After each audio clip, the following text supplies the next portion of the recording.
ఎన్నికల్లో ఊహించని పరిణామం చోటు చేసుకుంది.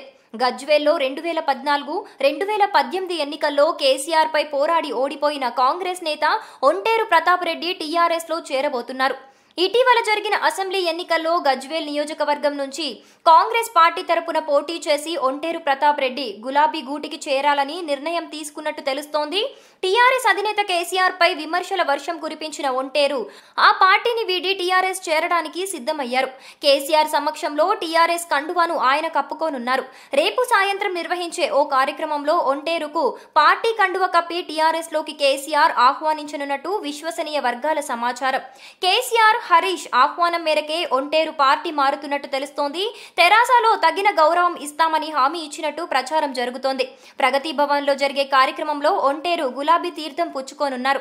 ఆయనకు ఎమ్మెల్సీ హామీ ఇచ్చినట్టు వార్తలు వస్తున్నాయి. టీడీపీలో క్రియాశీలక పాత్ర పోషించిన ఒంటేరు గత ఎన్నికల ముందు కాంగ్రెస్ లో చేరారు.